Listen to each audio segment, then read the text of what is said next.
Palash, welcome to the Adventure. Thanks so much for hopping on, buddy. I'm excited to tell the story. You've got a pretty fascinating one, and I'm looking forward to digging in, sir. Absolutely, Sam. I'm excited too.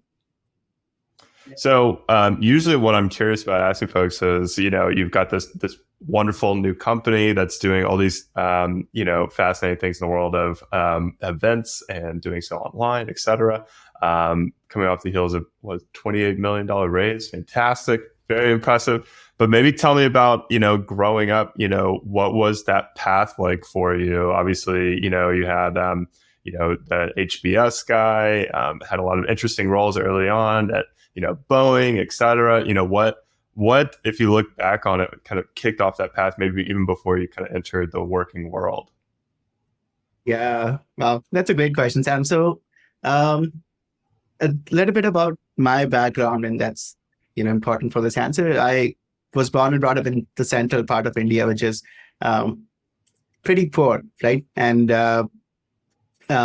my so, but I get the entrepreneurial bug from my mom, and from on her side everyone was what you would call like a small business owner, right? They had their little mom and pop shops that they would run. And that was the way, they made living because there were no corporates there. It's only you either work for the government or you do this. And my mom was always like interested in starting her own thing. So she attempted a lot of things and there was no economy to support that in that area. So it didn't fly, but I took the inspiration and I would say maybe the instinct to be a founder from her actually. So like my first sort of attempt to do it was in my childhood when I got my hands on a secondhand video game. Right, this was before PS in the late '90s, and then I would kind of rent it out for 15 minutes for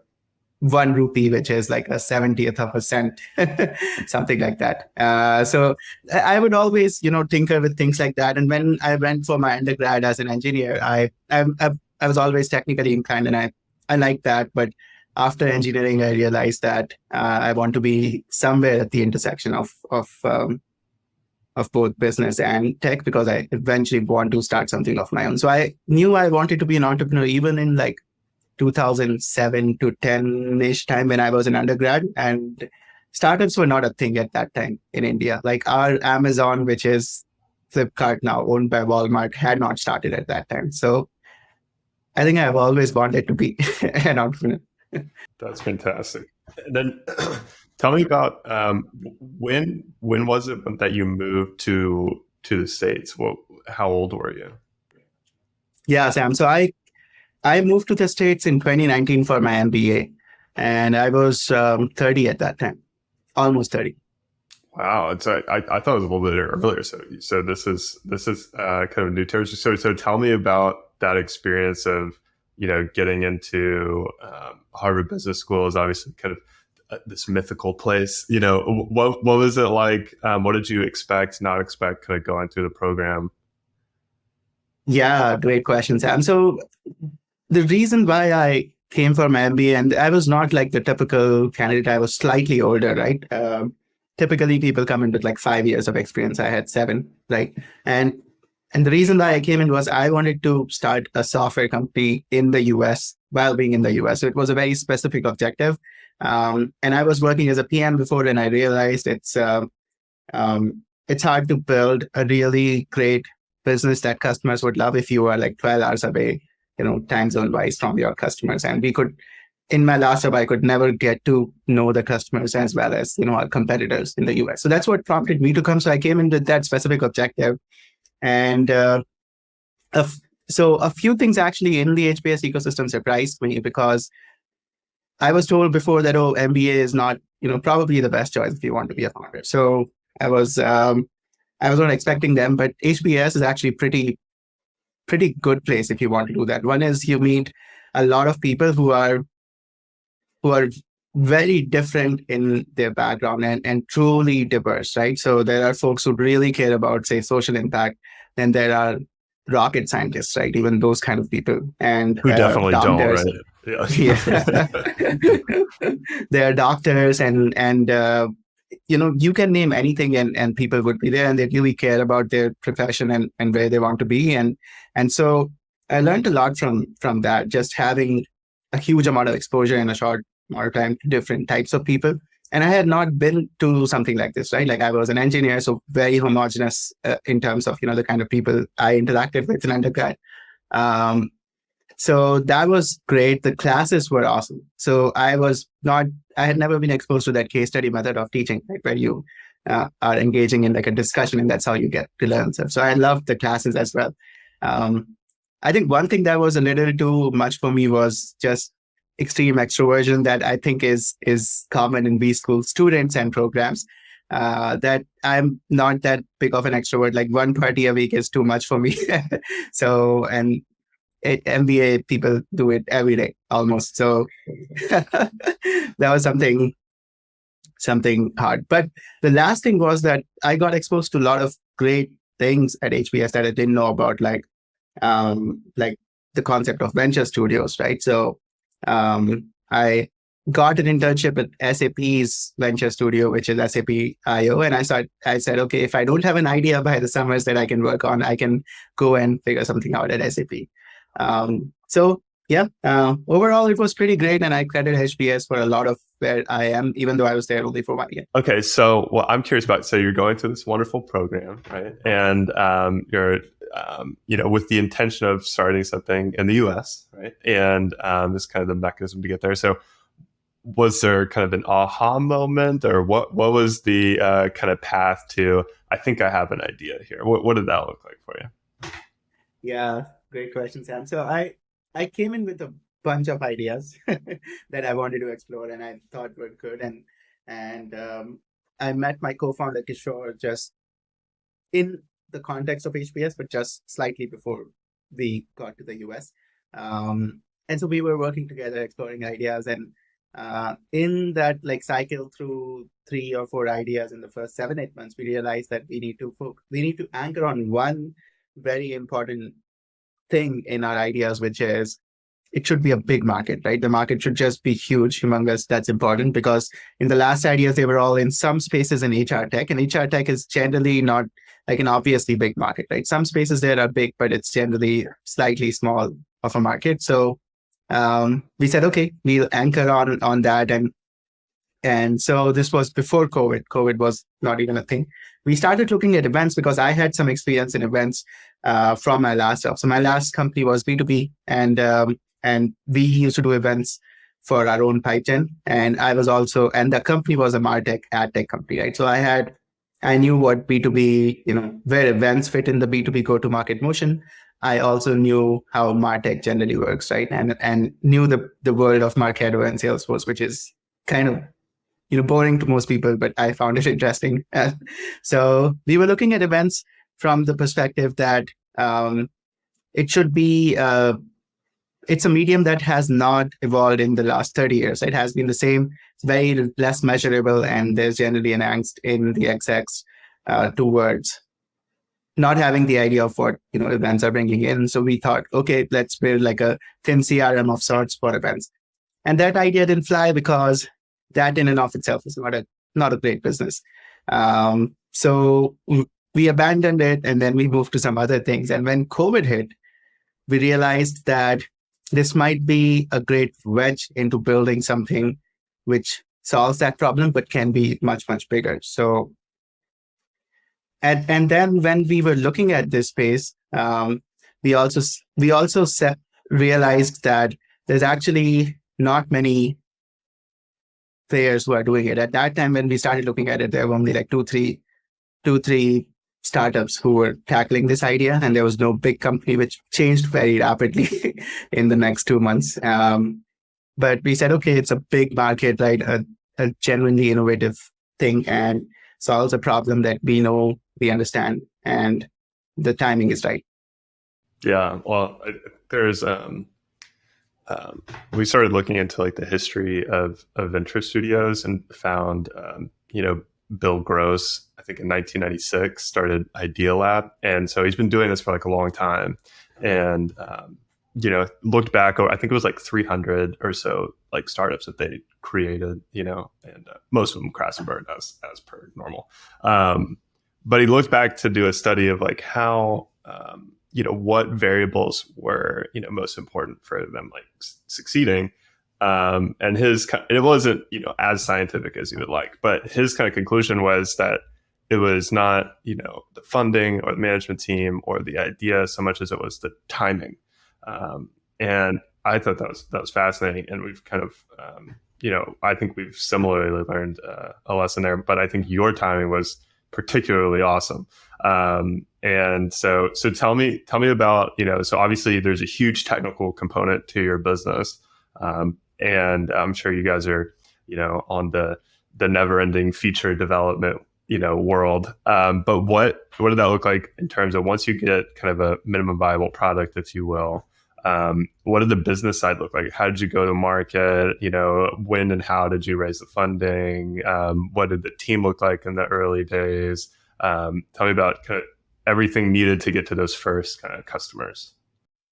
Yeah, Sam, that's a great question, and that was a pretty interesting and stressful journey in the first 7-8 months, because to raise money we had to get off HBS, take time off, and not go back to the second year, because that was the condition that investors had put in, and we understood why that was the case. The second was that the market did become pretty competitive, right? All of a sudden. So what we didn't anticipate is that all of the offline events companies would also pivot into this space, which we should have, and we were a little naive, not expecting that. So the market heated up pretty much, and the few startups that started had raised a lot of money. But we had a unique take in the market, right? We were like, okay, we are trying to answer the why behind the events instead of the how, and we'll build it very verticalized for the B2B marketer. So I said, okay, the problem we are solving is measurability, right? And giving B2B marketers the tools to kind of orchestrate their go-to-market around events. So we focused a lot on analytics and stuff, and not on the actual user experience. And also, we thought, what is the best person who will probably buy this? And we somehow decided seed stage startups, right? Because they are the fastest, and we thought, okay, maybe they'll value it. And what happened in that time when we were trying to sell the product, right? And there were all these other competitors who were raising tons of money, right? At that time, there were, I think, 4 companies that had raised anywhere between like 15 million to 500 million, right? And yeah, and then there were pivoters, right, from the offline event world that had raised money. So there were like 7, 8 very well-funded companies, and we were not getting any traction from these startups. And what we realized is that seed stage startups probably don't have a mature enough, go-to-market motion to even care about this. So they said they would care about it, but they were not willing to pay for it, or they would always find some reason to not pull the trigger. So we said, okay, let's try bigger companies who actually have an events program, because we cannot convince someone to do events, right? Or convince someone by Zoom is not the right thing to do. So you're selling them on less things, right? It's like you already are sold on events. We're just going to make it easier for you to do that. That makes sense. Yeah, exactly. And so we said, okay, let's talk to some bigger companies. And my co-founder Kishore, he's great at sniping into conversations, right? So he somehow got us conversations with a few event marketers at bigger companies, right? Which is companies like PagerDuty, Box, those kind of companies. And there was just cold outreach, just networked outreach to investors and things like that. And what we got as feedback is that our UX was not good. It was pretty terrible. And that's the thing that they cared about first. And we had completely missed that in our product building process, because we said, okay, we'll provide data analytics, integrations and everything, and we'll be fine. And that comes second. So we overnight, within 4 weeks, actually had to completely redo our UX. And it was pretty tough. Like we worked 7 days a week and almost like 13, 14 hours a day, and did that, and went back to those customers. And finally we had like one customer who was like, okay, I'll take a free trial. Let's do it. Yeah. Um, and then the main sort of moment that helped us get to the first like 5 customers was actually underscore our investor. They started using our product. They were like, okay, you have improved the UX a lot and we can absolutely use this. And they started using it. And then David canceled from Drift. He was a speaker in one of their events. This was like first 2 weeks of Jan in 2021. And he said, wow, this is awesome. This is great. And he said, we would love to use it. And he took a bet on this and Drift was a great brand at that time, big company. They had thousands of marketers coming to their event, but they still took a bet on us. And that created the sort of virality for us to get to like 10, 15, 20 customers. Yeah, that makes a lot of sense. You do seem to have this inherently kind of viral product, which is fantastic. Um, so tell me about kind of the people side as you guys are trying to build this out. So you're what, almost 3 years in now, if I'm getting the math right, somewhere in there. Yeah. So what was it like, to start building the team out? Obviously, you kind of know your co-founders at the onset. When was kind of like the first real hires? What does it look like for you guys as you're kind of building out the team side? And I'm always fascinated with management and how incredibly difficult it is. And so tell me about kind of the people side and what you've kind of learned or didn't expect as you're building out this team here. Yeah, Sam, that's still ongoing, right? But our first, so initially it was the three of us co-founders, right? And I had third co-founder Ashish, who was the CTO, and he was running the engineering team in India. So he's in New York, but the team was in India, and we were 5 people, and just the two co-founders, right? And as we were starting getting traction, right, we had an intern who we pivoted into becoming like a support person, like, and he started doing support, and then we realized we need customer success, right? Because there's or something to do with those customers, and I could do that, but we started getting traction, and so our first business hire was Stephanie, who was actually running her own startup before, and that didn't work out. So she was looking for the next gig, and she runs this community in Boston called Startup Boston. And she was into events, and she liked the idea. She liked the product. She had seen it somewhere. So she joined as the first customer success person, and then eventually built out that whole post-sales team of CS and support and everything else.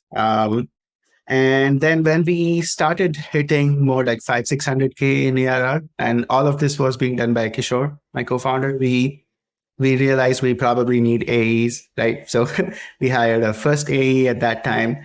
And then eventually when we raised the 10 mil round, right, we hired our first set of, I would say, department heads, right? So we got a head of sales or a VP of sales, a head of growth. So that was like our first team, right? These people, and then they started building their own teams underneath. What we got wrong there, I think, in the first part was that, or I would say we were still learning. It was a mistake. Experimentation was that in our business, sales and post sales are very closely connected, more than a regular SaaS business, because we have to, like, the product, once it's sold, it's like the value doesn't come directly, right? You have to first sell it, right? And then there has to be, the CS motion to get it adopted. And then it has to feed back into sales. And if that doesn't happen, then a lot of bad sales could happen, right? Like we could sell to customers who are just doing one event and they don't really have a digital events program, things like that. So that is something that we underestimated. The second thing is that initially Kishore was looking after both sales and marketing, right? And then we continued with that for almost 1 year. And then we realized sales is like a infinite sort of vortex, right? It can suck any amount of resources you put in it. And he was not able to devote time to marketing, actually. And caring for the brand and focus on product marketing, things like that. So we made that change, and then eventually hired a CRO who could bring sales and post sales together. So this only happened like 6-8 months back, both those changes. And yeah, so that's how the team was built. What I realized is that I think most founders, and including us, we underestimated how um, at what time we should bring leaders, right, in the team. And we were initially very against doing that. We were like, okay, say we want to build a product out, let's get junior PMs and then build the product out. Or in engineering as well, we were like, okay, we have a CTO, and then let's hire engineers, and then we'll run a pretty lean team. But that, especially in engineering, for example, it at some point there was like 12 engineers, and they were not senior, right, and CTO, and we ran into this like incredible glut where nothing would move, right? People were working hard, but nothing would move actually. So then we brought in a VP of engineering at that time to kind of set things up. So I think there is a time when everyone thinks, okay, now I need someone to manage this or build this. Probably you should hire that person 2-3 months before you start feeling that. Yeah. Well, I think it's interesting, and I like the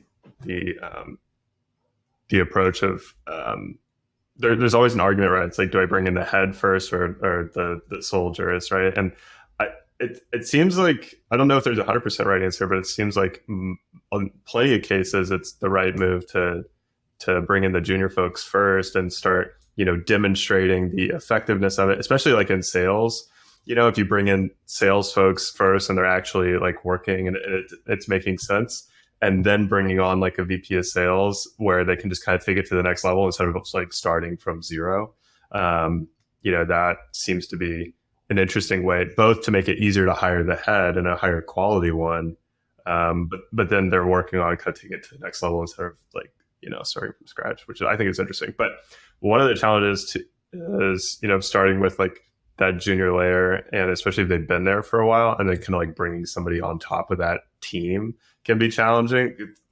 Was that ever like a big challenge for you guys, or like bringing on kind of like a head of an area after they've been kind of like, hey, I've been here doing it, I've kind of got the incumbency, and all that stuff. What was that like for you guys? Yeah, Sam, that's always a challenge in especially in the early stages of growth. What I found helpful is that I think it's many times to just avoid that awkward conversation with people who are now going to have a new boss.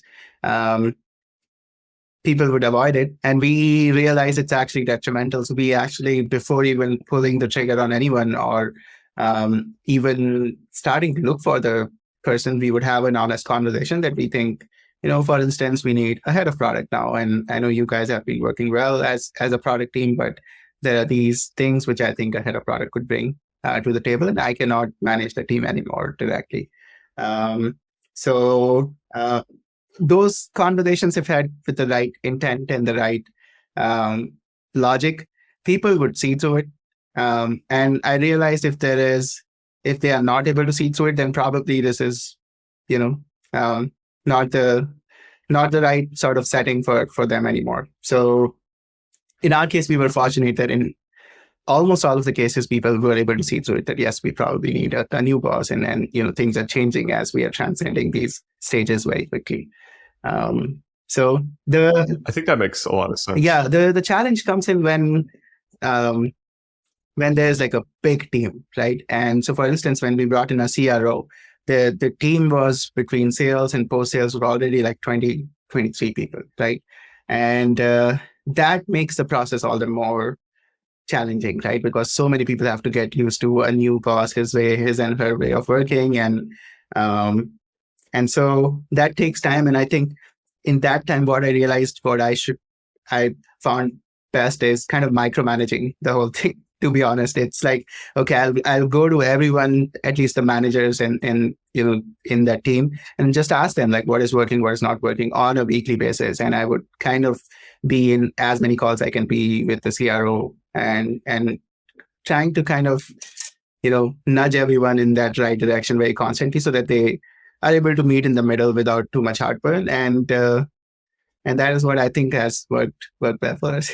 Yeah, I think that makes a lot of sense. So, but I love the fact that you said also the kind of separating the position from the person, and by like priming that ahead of time, just saying like, this is what I'm hoping to achieve here, rather than like, oh, this is John, he is the answer to all of our, like that makes a lot of sense. And then I think also what you're saying around kind of making sure, like giving them the support from you as a kind of on board, making that very clear. I think that makes a lot of sense. So you guys also, kind of on the management track here, you expanded kind of beyond that, 20, 30 person limit, where it's like, okay, I can't have one-on-ones with everybody anymore. I can't know what's going on in your life all the time anymore. What I guess would be, something you weren't expecting, as you kind of grew beyond that, like, very intimate, personal, like, level of like 20, 30 employees to far beyond that. What have you found to be really helpful is to kind of retain, the effectiveness of the organization, but also, kind of true to the culture, et cetera. I mean, do you have any tips for founders out there as they're kind of passing that threshold?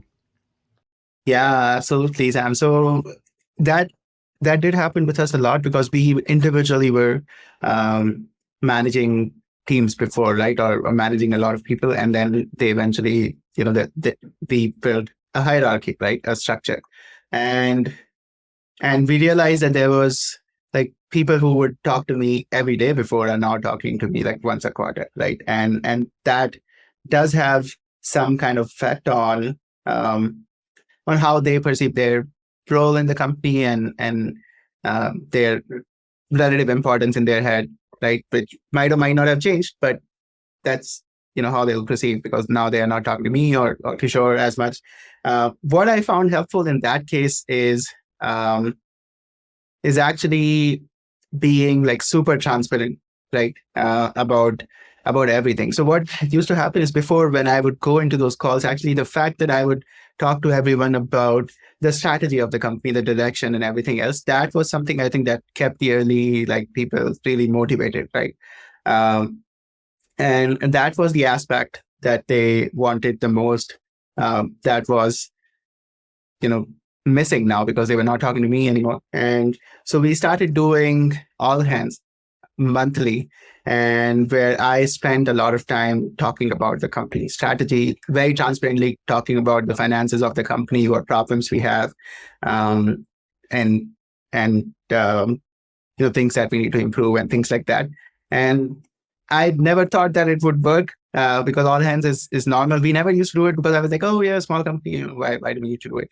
But that helped a lot, and we have radically increased the transparency. Like every all hands, I talk about like I give numbers directly, like how much do we have in the bank, how much are we burning, what do we need to do to avoid a layoff, things like that. Yeah. Yeah. So that's very interesting. Tell me, as you guys have grown on, both the people side and the technical side, what have you found to be interesting as you're playing with products? Obviously you've gotten some wonderful traction on the product, but how do you guys think about the engineering you're doing now and prioritizing kind of where you want to go in the future and like tying that into the longer term strategy? I mean, how do you think about that side of it? Yeah, that's a great question, Sam. So our vision has always been slightly, what I would say, beyond events, right? So our the one thing that all of us really believe in is that every marketing team should be like a media company, right? And that's our sort of like Uber goal: help every B2B marketing team become a media company. And events are a way to do that, right? Where you share content, thought leadership, engage people, and that like podcast is a way to do that. And there are lots of things that a marketing team needs to can run that machine effectively. So um, now we are in a place where we have started exploring things that are not just core events, right? So things such as we generate a lot of content, right? We generate terabytes of content that's recorded on our platform, and marketers want to use them in multiple ways. So we are exploring things with AI and new things that have come in to help them repurpose content in, say, different languages, different transcripts, and things like that. One thing that has changed in how we were doing before and how we are doing now in engineering is that we used to be very hacky in the early days because we had to build. So our MVP was not like the MVP you would read in Paul Graham's article. It was like a fully built out product because in our space we realized that there is probably like a really minimal product would not work. So it was like a fully built out product before it hit the first customer, and so we had to build a lot of stuff. And our team was good at building a lot of things, but uh, we kind of went too far with it and hacked up a lot of things. So now we have radically improved, like put in focus on quality, and and it was tough to realize, but not everyone who used to be great at it before is a fit anymore. And so we have like kind of transcended that stage where, as product and engineering team, we are coming to that moment that not everyone who was a rock star before in the previous world is going to be great at it right now also. So that focus on quality is huge, especially as we are going into enterprises. They don't expect any failures at all. And then starting to explore all of these like new pillars, which are not in the core event space, is the other thing that we are focusing on right now. Yeah, it's interesting. You've got a product that I would imagine is, the uptime has got to be, insane. If a marketer plans this huge, event and no one can log in or whatnot, that's tough. That's brutal. Yeah, I can imagine. Yeah. It is brutal. Like we have when there's the peak event season is going on, which just ended actually. Um, it's like fires all the time. Even in some events, if like one attendee is complaining that they cannot have they don't have audio or the video is getting stuck, it creates a lot of stress for the marketer, and then it transcends to us. Yeah, yeah, yeah. Yeah. I could understand that. So, have you guys, in terms of, uh, I'm fascinated on, the management side of this business because it's so diverse, I think, in what your teams are doing. But the way that you've managed, I'm sure, has changed over time. Do you guys use anything like formal OKRs, or what kind of like systems are you using in terms of like the management side? Yeah, great question, Sam. So we started with a very simple sort of like quarterly goals framework where essentially I would set those quarterly goals and give it to the team. And I realized that that didn't work as well because the teams, while they had high ownership for the company and they felt a real love for the product and our customers, um, because they were not involved in that goal setting process, and or there was like too many unknowns, so we didn't like I just gave them some goal. Um, they were not real. They didn't feel real accountability towards those goals. So either they thought, okay, this is probably too high, and I will try to work as best as I can, but I don't really feel accountable. So I have that is one like fundamental change I have made in my process. And actually, there's a great book that helped me understand that this is a big problem, which is called Five Temptations of a CEO. And it's a pretty clickbaity kind of title, but that's an amazing book. Can be read in like 1.5 hours, and um, that that helped me realize, damn, I probably fall into like four of those five. But the main thing was just making sure that the team that we have had those like discussions and even arguments in that happen in goal setting process, and then everyone is involved in that, and that is how like true accountability could come. So we started doing that and realized that we need an OKR framework. So we have just rolled out OKRs now, where we have annual OKRs, and only at department level are we doing OKRs, not individual yet.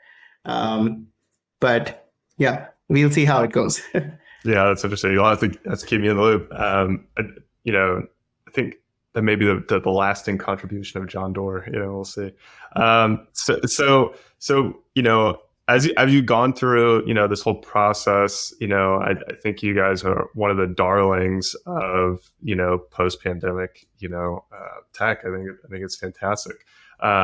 You've talked a little bit about kind of expanding beyond, the tradition, where you guys are now. But if you think, further in the future, is there anything else you'd tell folks about, like, hey, this is, where we plan to go over the next, say, like 5 years? Helping B2B marketers be their own kind of media company. I think it's fascinating.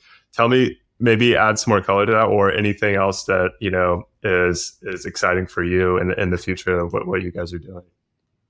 Yeah, for sure, Sam. So the reason why we anchored on this thesis and, is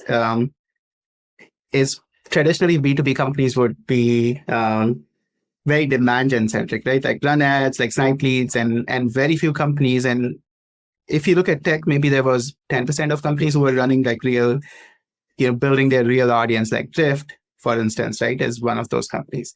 And more companies are trying to do that. But the traditional way was just sniping leads. And so we want to change that. We want companies to actually be able to build their own audience and not rely on, lead lists and ads as much, and generate content with the right efficiency and medium, so that the content itself is one of their products, right? And that helps them actually build an audience directly. So that's the whole thesis. It's not revolutionary in that, companies know that, but we are kind of driving that urgency that this is something that needs to happen. And if you look at other B2B businesses, which are not in the bubble of VC, that's 100% true, right? They absolutely don't do things like this. So our vision is to drive that change, and that will translate in product in terms of a heavy investment in content. Because if you look at events, right, digital events are essentially like a way to maximize the impact of content, right? You are either, your speakers are coming in talking about it, and then you're saying, okay, boom, this is, the time when we all come in and we, get together and talk about it. And it helps kind of maximize the impact of the content in the content lifecycle, which has, come down a lot. So a lot of investment would happen on the content side. So because we generate most of that content, which is essentially video, we are now working on a host of tools to help companies repurpose that in, say, a podcast, right? Like this, something like this could have happened in a digital event where, people would probably be asking us questions, and we could then repurpose it as a podcast. Or you could dub it automatically in other languages and put it on your site for on-demand viewing, or generate transcripts from it. So we are doing a lot of these things to make it super easy for marketers to essentially generate content at the velocity and the relevance it's needed. So that's one. The second is continuing to invest in events, especially hybrid events. That is something that we have a lead on, and we'll continue to build. And the third is what I call like the back end layer of all of this, which is orchestrating go-to-market around this, because the media company is not going to succeed if you don't actually generate pipeline out of it, right? That's like the tactical reality. So a lot of our product actually looks like a MarTech product, which is about integrations and notifications and analytics that is very specific to events and eventually, video, audio content.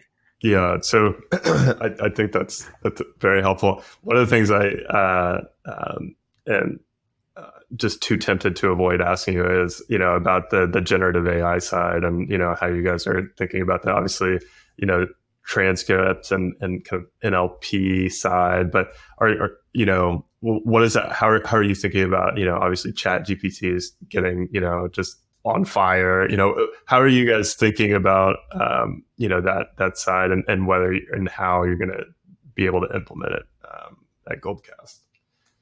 Yeah, great question, Sam. And we do get pulls on a lot of those things, right? So for instance, ChatGPT is probably not directly something that we could, use or has relevance today for our business, but anything having to do with speech to text and text to speech is very relevant to us, right? So we get a lot of requests for dubbing, right? Many multinational companies want their content to be in multiple languages, and it's insanely expensive to dub content. So that's one interesting application that we are looking at. We have design partners to help us through that, where we could use AI to dub. So we view it as a great efficiency and cost saving lever, and we are definitely investing in it. We are not like going all in and to give into the hype, but we are definitely investing. Yeah, I mean, if you take one event from a global company into 80 languages or whatnot, I mean, you could see how that could 50% increase, the engagement or whatnot of whatever it is. So I think that's interesting. So maybe, well, the final question I usually love asking is, you've gone through a very interesting kind of launch here. One of, like I said, I think the darlings of post-pandemic world. Tell me, if you could go back and tell yourself, something while you're at HBS kind of kicking around, these ideas, what's something that now that you wish you knew then? Yeah, great question, Sam. Um, so the things we got right, and then I'll come to what I would have wanted to change, was that we were very focused from the get go, which which actually helped us survive and grow, right? So we were always saying, okay, we'll build for the B2B marketer, we'll be verticalized, and that had a lot of implications on our product roadmap and how we actually use the virality in this business, because the virality in a purely horizontal events business is not as great as it would look obvious, but it's not. And so we made all of those calls, and that really worked for us. But as first-time founders, actually, we were not very confident of those calls, right? We would, because VCs would always push back against, like, oh, it probably, like, what is this verticalized play? I don't understand it. And we would, that challenge that would come from fundraising again and again, right? And talking to a lot of VCs, um, would, like, we would take that to heart and would second guess ourselves, right? So we never really materially changed that direction, but probably we should have been a little more vocal about it and a little more confident about it. And so that's something that I would want to change. I think we always have had a good trajectory, a good vision, that is now proving to be right. But I would not give into those pushbacks, which are very normal, and kind of stay the course more strongly. Rock and roll, Palash. Well, thank you. Palash Soni of Goldcast, thank you so much for hopping in. I really appreciate it. I think, some of the lessons learned here will be applied for many a founder. So I really appreciate the time, buddy. Awesome. Thanks a lot, Sam. I really enjoyed the conversation.